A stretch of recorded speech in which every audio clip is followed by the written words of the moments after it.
Sonic Mega Drive Special. The story starts out in a place called Green Seaside Zone. Wait, I've never heard of that region name before, so that's a good start.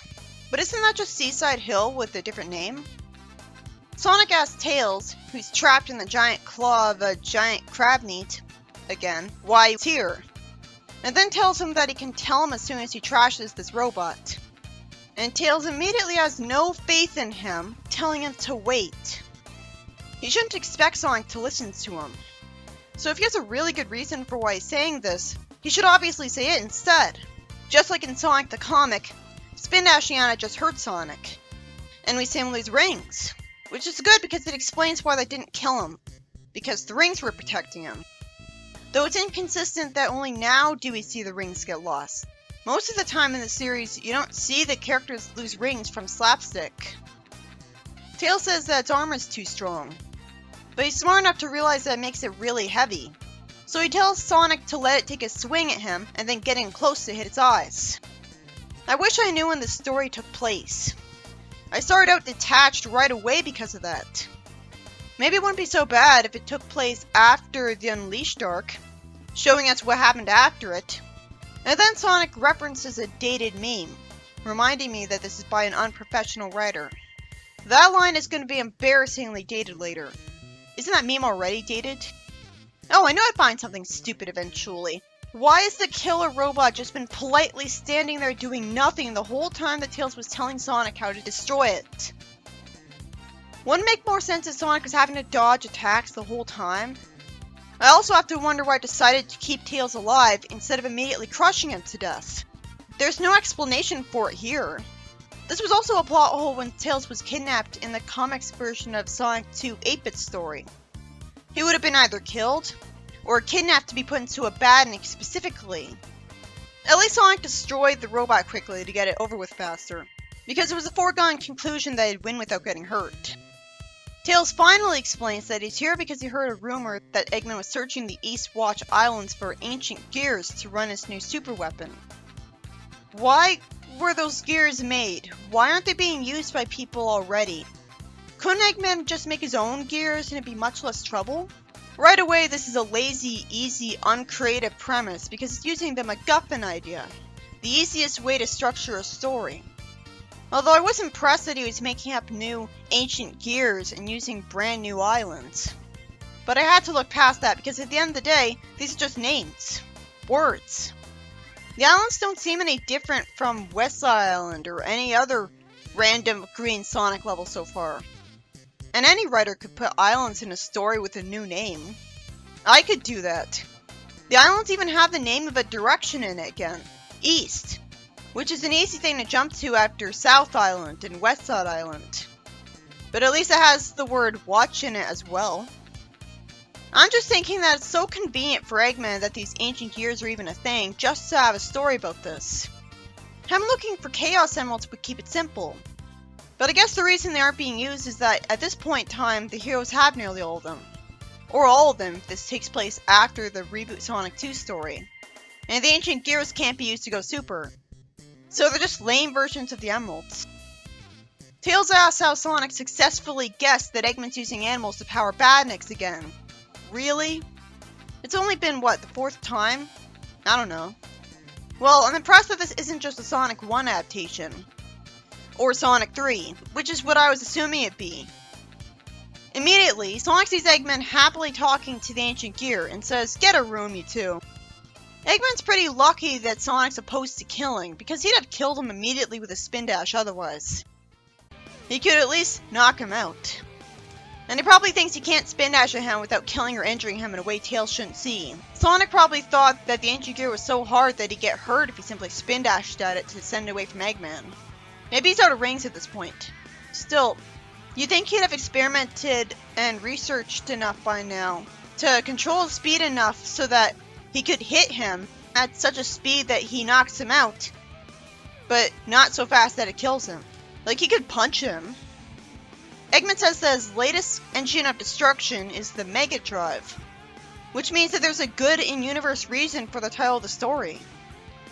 Sonic avoids a laser looking worried, and I guess Tails is amused at him looking scared for once, But that's out of character compared to him simply being worried. Sonic has to make an obvious sarcastic clue to Tails to get him to fly him up to the Eggmobile, and says, "That's your cue, genius," reminding me of Fleetway Sonic. Tails fortunately apologizes and says that it's been a while. I wish I knew exactly how long ago it was. So Sonic damages the Eggmobile, and Eggman says he'll find the rest of the ancient gears. I guess he's doing this on his own because he's bored. He's sick of just sitting in his chair and ruling the world. And then we see the Eggmobile flying away despite damage, instead of Sonic having damaged it enough that it'd be impossible to fly with, which he obviously would have easily done with his spin dash. He had plenty of time to do that, so Eggman still being a threat at this point is forced. Why didn't Sonic run away and get rope or duct tape or something to tie Eggman up and come back right away? Instead, he frees the animals from the capsule, which he could have done later, and Tails says that Eggman dropped the MacGuffin when he was attacked. I might as well just call him that from now on. Sonic asks Tails where to go next, as apparently he knew that Tails would know this, and was right, when I'm surprised Tails even knew this island he was never on before existed. How young is he at this point? I have a question. How did he hear the rumor that Eggman would be here? Who did he hear it from? Wouldn't it have made more sense if it turned out Rotor or Uncle Chuck intercepted Eggman's communications? Instead, it's forced that they're even here, of course. Why was Sonic on this island instead of back in Knothole if he didn't know what Eggman was doing there and he just discovered that Tails was being held by a giant robot? It made more sense in Sonic the Comic because Tails was being held by a crab robot in Emerald Hill Zone, where he usually is. And it wouldn't make sense of Eggman to intentionally lure them all here, because then they'd stop his plans. And Tails tells him where the nearest island is. Yeah, he knows the geography of this new place pretty well. It would actually make more sense if Eggman did intentionally lure them all here. He could justify if he made it clear that he has robots here, and he's luring them into a trap, and he's confident that they'll get themselves killed. Eggman could send a device of his that would create a hologram of himself, and it could tell them that he's going to the island to lure them there for a trap. But instead, no explanation is given for why they're here. This might as well be in Green Hill Zone with the ancient gears replaced with Chaos Emeralds. The animal capsules in the pathetically easy Eggmobile fight are all reused unoriginal ideas from the classic games. I like that the giant version of a Badnik giving Sonic some trouble reminded me of the giant Badnik bosses from the Game Gear games. So this gives me a Game Gear feel. But so far, it seems like if this was Sonic 1's story or something, it'd be more honest that it's the same things again. Nothing about this is really new. We've seen golden gears at the end of Sonic Generations. My first Sonic game was Sonic Adventure 2, and I didn't grow up with the classic era. I had Sonic Mega Collection, but I never cared enough about the 2D games to play them past the first 2 levels until I was a teenager. Maybe because I thought they were too hard, or hated the lack of a save system. So I'm totally immune to any appeal to nostalgia for the classic games. So I'm going to be able to look at the story objectively to see what's wrong with it, and not just blindly worship it because it's like classic Sonic. So that's a unique position for a reviewer this to be in. It seems like an alright, tolerable story so far, even if it's contrived. And new names and locations are a good start, but it's still going to be a real uphill battle to make the story interesting because it's still being just another classic Sonic adventure. What could it possibly do that's different in a way that matters? I remember there being pine trees in this level, but Hilltop Zone had pine trees too. And they could have taken advantage of that concept by having Sonic fall into pine trees and say ow. Tails takes Sonic to Flower Park Zone, flying in by holding something connected to a flower instead of simply flying, because that'd be easier. I wonder if there's a ROM hack containing all the levels of this game. I mean, Arc. At least this kind of area seems new. Tails and Sonic almost get eaten by a robotic Venus flytrap, and Sonic destroys it. I love the irony of how Eggman's making robotic plants. Of course, he already did that with the Crud Zoo. Tails is right that this place is kinda nice, being more likable as he appreciates the beauty of the place. Why does Sonic have black eyes? He had green eyes when he met Breezy. So that means that he did not always have green eyes in the universe. And there has to be an actual explanation for why they turned green. So much for that. It'd be nice if we were told why they did turn green. Then someone screams and calls for help. Of course it's Amy. who's being threatened by a giant robot with a watering can and gardener hat, which at least makes a decent effort at being charming to look at. It's reminding me of the Sonic manga, with the robot with the chef's hat. She says that she knew she'd find Sonic. So, did her tarot cards tell her Sonic would be here again? There better be some explanation for why she's here, because it's already bad enough that Sonic's here for no reason. He could have come here to save her. And it's not like Tails heard from Snively that Eggman would be here. That'd keep things simple. There's a rumble sound, and Sonic has to jump past and destroy some giant growing vines and stuff. Amy says she's here to travel with Sonic. Lampshading that should have been obvious. Tails asks if Amy's his girlfriend, and I wonder why Sonic didn't tell him who Amy was right after his Sonic CD adventure was over to avoid this. And Rush Dart that's silhouette for no reason. Sonic insists on no more tag-alongs, and Amy completely lacks self-awareness by somehow thinking she's not helpless like she was last time, while Sonic's smart enough to think she might need rescuing again, and tells her that he doesn't need her getting in his way. This reminds me of Sonic the comic, and when that happened in that, the minute Sonic said he didn't need her help, she fired an arrow at a robot. He says that Tails has learned to keep up. That wouldn't be true unless he knew how to fly or run as fast as Sonic, which would be impressive. If Amy weren't here, couldn't Sonic run over to every ancient gear much faster in a couple of seconds? Depending on how small the island is, the story would be over by now. Couldn't Sonic just run through all the zones immediately? There are a few things in zones that would slow Sonic down, but they're entirely video gaming with no explanation for why they'd actually be in this place, like the floating platforms that would require Sonic to stand and wait for them to get to the next platform, and the slowly moving blocks he'd have to navigate around. But we haven't seen any of those yet. And even then, things like that would only slow Sonic down for a couple seconds, and then he'd be right back to speeding through the place. It's not like he loses momentum when he jumps. Sonic had no reason to look over at Amy behind him while he's running ahead. No one would be that stupid, especially since he was being rude to her, so he wouldn't have cared about looking at her while talking. So he's dumb enough to run into a spike and lose rings. Wait, so he still got visibly hurt, even though he had rings protecting him? I guess he still gets hurt, and they just heal him really fast, even as they're scattering away from him. That means that falling into lava in Sonic 3 would be really traumatizing for Sonic. But when he falls into lava, he just harmlessly bounces off of it. Amy tells Sonic that she'll grab any rings he drops, though Tails would do that too. And at least she has a hammer, but it's frustrating that we're not told why she has it. Classic Amy didn't get the hammer till Sonic the Fighters, which takes place much later in the reboot comic. In Archie Sonic, she earned this hammer by getting the Ring of Acorns, even if easily. But here, she suddenly has the hammer for no reason. At least this makes things a bit different from the classic games, but it's in yet another way I've seen a million times. Not much is new about this story. At least Archie Sonic cared enough to explain why Sally had her vest, or why Sonic and Tails had their shoes. That's better than the writer not caring about anything. If the story had self-awareness, someone in it would lampshade how stupid the name Pico Pico Hammer sounds, and it'd be immediately explained why I was given that name. But that'd be an extra bit of intelligence and care put into the writing, impressing me and getting me more invested in the world. Now this isn't Rick and Morty. Archie Sonic cared enough to explain where Rhoda's hat came from, and this doesn't tell us where Amy got her hammer, which is a useful tool to have, so it earns a backstory for itself. Not to mention its distinctive coloring makes me want to know how she got it even more. Because she couldn't have just bought the sledgehammer from a tool shop that way. Did she buy it and then paint it? How could a little girl buy a sledgehammer no problem? Did she ask an adult? Tails is nice by saying she's cool for this, but I'm just focused on how convenient it is that she suddenly has this hammer when she didn't the last time we saw her. Of course, it'll make her more competent, but still.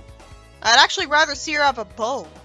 Sonic agrees to her helping him, and Tails wants to know all about what Amy and Sonic did, because apparently Sonic really didn't tell him that, for no reason. Isn't that basic conversation when they have nothing to talk about? When you want to brag about it? Instead our time is wasted. If they don't talk about every adventure he has, what do they talk about? What's the point of showing how classic Tails met Amy if it's not how it would actually go?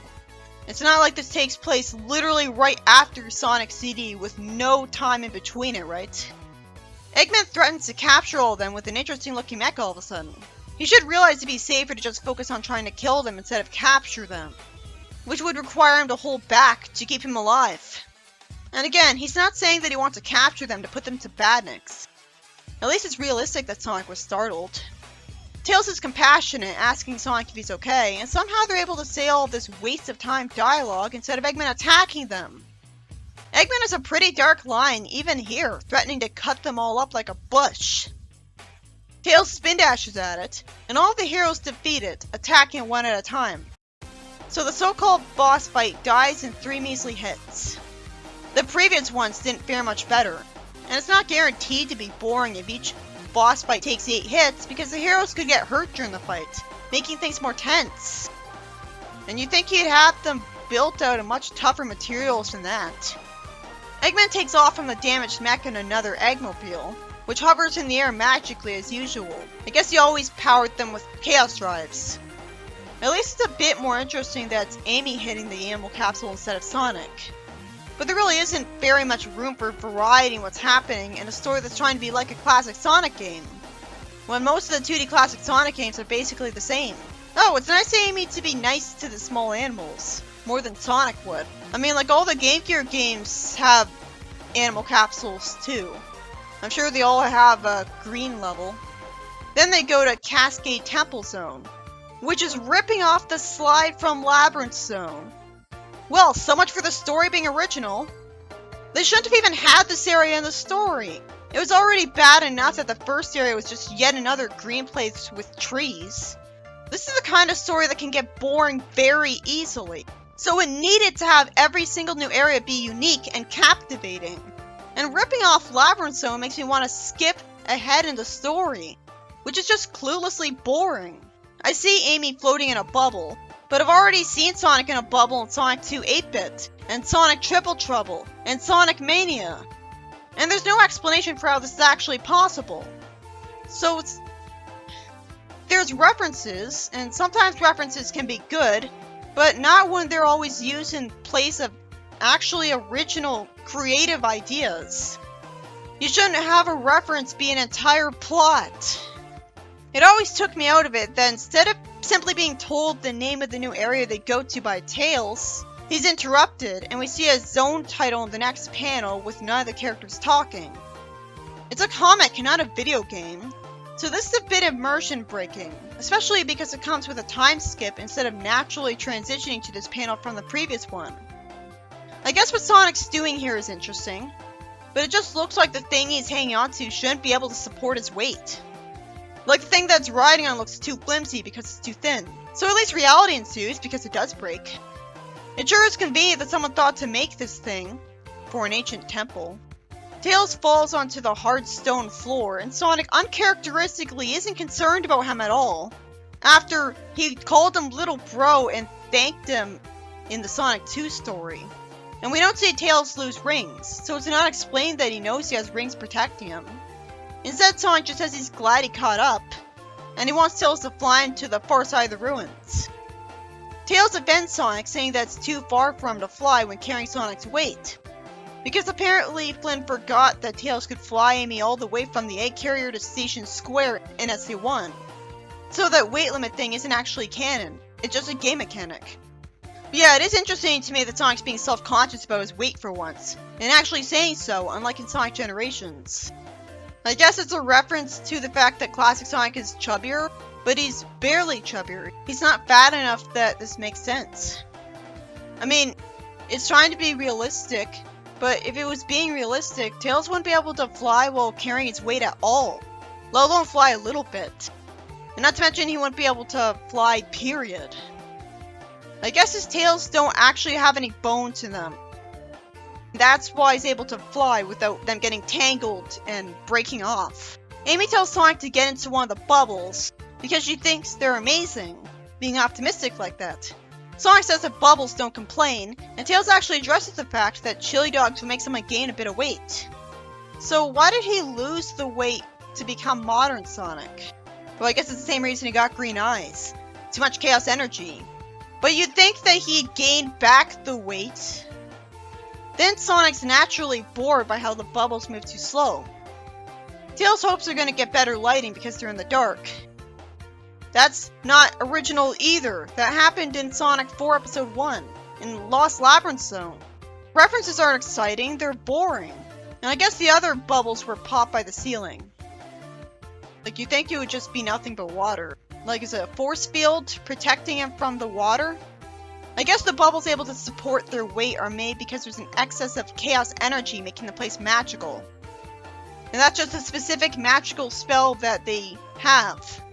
It was just addressed that Sonic has weight, and yet the bubble can support it better than a person carrying him could. It seems like Sonic's been addicted to Tails more than he's been a loving big brother to him. But he's not as charming as Fleetway Sonic to me. Maybe it's because it's not addressed by the other characters that he's being a jerk, establishing that he's supposed to be seen that way, and that it's a flaw that they disapprove of, which would make him more human. The heroes get threatened in the water by a spiked wall, which Amy hits with her hammer while Tails carries Sonic while flying. Tails is smart enough to try to think of a plan, saying that the stones in the ceiling look loose enough to use. Sonic grabs a vine as suddenly Tails drops Sonic and stops flying. Tails thanks Amy, with the spike being damaged by her. It's too bad you can't damage spikes with her hammer in any of the games. Her being able to do this for once is probably enough to justify the scene, because I've never seen it before. And just as I predicted, Knuckles eventually shows up, which was spoiled on the cover. There better be a damn good explanation for why he's here too, instead of on Angel Island. Sonic knows Knuckles' name already, and some clearly unneeded drama ensues as Knuckles demands the Chaos Emeralds from Sonic because Eggman lied to him. I was assuming that Knuckles would be Sonic's friend the whole story, but that'd be basic good writing instead of annoying the audience unnecessarily by writing no better than the games. Everyone knows that games are written poorly, why would you imitate them? So Knuckles believed Eggman when he said he'd reformed, and Knuckles would be the world's only hope. Even though he spent his whole life guarding an emerald and thinks everyone else in the world is an enemy waiting to take it. He would have obviously just punched Eggman and told him to get lost. I wish at least this story could not have its whole premise forced. And the artist is intentionally drawing things in a childlike stupid way for comedy relief to mock Knuckles. But nothing can make this frustrating shitty writing funny. How many times has this plot point already happened? Let's see. Sonic 3 and Knuckles, Sonic Triple Trouble, Sonic Pocket Adventure, Sonic X, Sonic X again. What the hell was the writer thinking of doing this again? Okay, at least it's interesting that Eggman lied that Sonic hasn't stopped since he went Super and has gone out of control. That is a believable lie, because I've read Fleetway Sonic. If this was Sonic the comic, well, it still wouldn't be true because Super form would have ended by now. It's really temporary. But this is taking advantage of how Knuckles isn't familiar enough with the Super form yet. He's also not familiar enough with Sonic. So if Sonic was powering himself up with negative emotions, he would use the negative side of the Chaos Emeralds. And so it would make sense that his Super form would be evil. Eggman says that it'll show Knuckles where to make a trap for him and look after the Master Emerald. As I'm thinking that if Eggman's lie wasn't a lie, maybe that'd make for a more interesting story. Of course, it'd be an idea that was used again, but it'd be more interesting than this. Again, Knuckles would have beaten up Eggman before he'd get the chance to say any of this. Even if Eggman sent a flying loudspeaker or something to him, Knuckles would have immediately destroyed it. So that's what should have happened. The problem is, Eggman was obviously lying about being reformed, and a lie that unbelievable should have made Knuckles suspicious and not willing to listen to anything else he'd say, after Eggman had tried to take the Master Emerald before. It would have been less frustrating if Eggman had never been written to lie that he's reformed and take a huge risk in the process. It'd be believable that way. He could still be evil and just think he needs his help to stop Super Sonic to save himself. You don't need to frustrate us. Also, Knuckles would have obviously known that Eggman was lying the second that he saw Sonic not in his super form. Instead, he demanded the emeralds from him. And Sonic has to tell him that if he had the emeralds, he'd have gone super. Also, instead of casually asking someone if he's gonna surrender the emeralds or what, you'd think Knuckles would have attacked him, as the violent hothead. Tails says that Eggman probably wanted the Master Emerald to power it. as I seriously hope that Knuckles' contribution to the plot after this will be worth the frustration he caused me. If not, he shouldn't have been here at all, because this was the point where even this story pissed me off. Even this story isn't immune to being tainted, even though it showed promise. I wish Eggman arrived in the very next panel instead of our time being boringly wasted. I hope Knuckles isn't like this in the IDW comic. Sonic tells his friends to head down, and Eggman goes after them in an Eggmobile that keeps destroying the areas above them. Why did the heroes take more than a second to start attacking the Eggmobile when it was vulnerable? Instead, Eggman gets to waste our time fruitlessly telling them to stay calm. It makes sense that he's got bumps on his head, but I'm forced to assume he had the time to put band-aids on it before he started flying his Eggmobile away. More importantly, there's no way in hell that they want to have all knocked him out. But instead he's able to fly away just fine so that the rest of the plot can happen. What morons. At least if he did nothing but send giant badniks after them, I wouldn't be asking this question. So Sonic Chaos was actually written better than this. Why is he calling them savages? They still let him leave. His arms aren't too injured to fly the thing away. I can't help but find it jarring that this clearly isn't how things would actually progress from that point. If Eggman was able to fly his Eggmobile away at that point, well, why did he waste time talking to them hoping they wouldn't attack him? How stupid was he there? At least it's realistic that he's injured, but I'm guessing that the injuries will magically be gone the next time we'll see him, with no confirmation he used any kind of technology to heal himself fast, or even collected rings too. Because that'd be good writing. We're forced to assume that rings are why Sonic magically doesn't have a red mark on his head from running to a spike anymore. Which miraculously that's all it did to him. That sounds insanely dark, but it wasn't. Knuckles is decent enough to admit that he does owe them now that he bothered them. Which I wish he said in Sonic Advance 2, and SE1 especially. And he agrees to help them. And he references the fact that apparently he has done treasure hunts before, when he's a dedicated guardian of the Emerald with no one to look after it while he's gone. That was stupid in Sonic Universe 2. It'd make more sense if he could press a button to lower it into the ground and hide it whenever he wants. But then why wouldn't it always be lowered into the ground? And that's the end of the story, without Knuckles getting the chance to make up for anything. Really? They only went through 3 levels. This issue is by Ian Flynn, and for the most part it was an alright and tolerable story about a classic Sonic-style adventure, which seems to take place after the Sonic 3 adventure. Though it was detached at first because it wasn't told that right from the start, when the comic didn't even show me how the reboot Sonic 2 ended yet. I was assuming this would just be a Sonic 1 or 2 story, so at least its locations and the MacGuffin having new names is trying to be new, but it's still the most basic, lazy, and easy way to look new, when at the end of the day, this is not a creative story. It's at least new that the classic versions of Amy, Tails, and Knuckles are all with Sonic the whole time in an adventure like this. But Sonic Advance 3 did that with the Dreamcast versions of them, and so did the Sonic X comic. The only creative place, which captivated me because of it, was the flower area where there's a robot Venus flytrap and giant vines. The story would be more impressive if every area was this unique, even if it had to be really weird. Instead, only one of the areas is created for Sonic. This could have taken place in Sonic 1 areas and called the gears emeralds to no difference.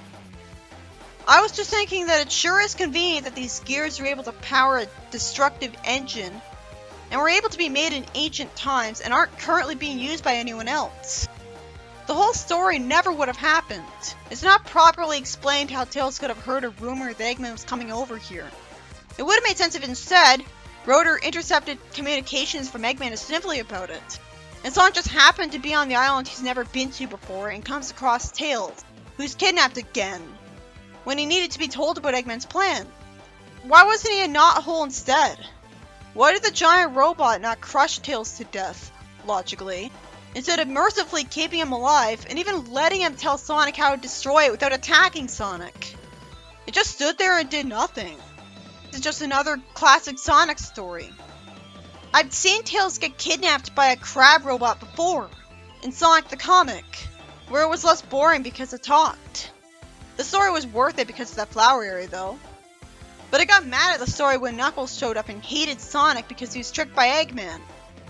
I assumed he'd be his friend from the start, and if he had been, a lot of comic space would have been saved, and the story would have gotten a chance to show him being useful. Instead, he never made up for his stupidity. Eggman did have a believable lie when he said that maybe Super Sonic could have been a permanent transformation and Sonic's been corrupted by it, like in Fleetway. But it fell apart because Eggman showed up right in front of him. So obviously Knuckles would have beaten him up and not let him say anything.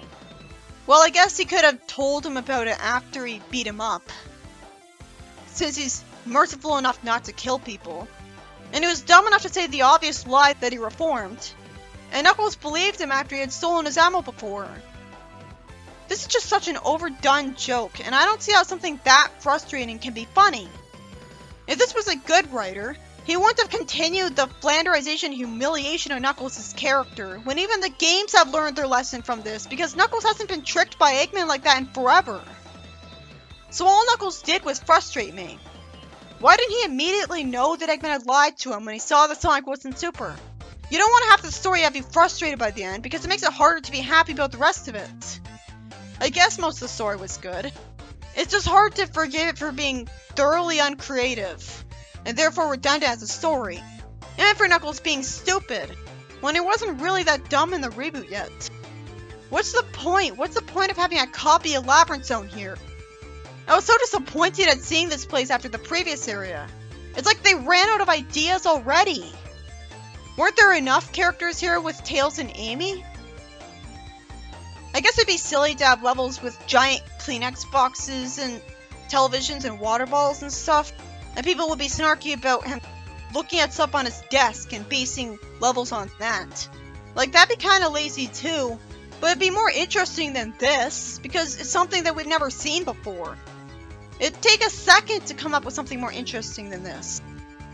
And it's not like it's too silly, because this is a series about a magical hedgehog, so if you're willing to accept that he has Sonic speed, I'm sure he could accept that, like, already there's crazy, like, there's bubbles that carry Sonic around.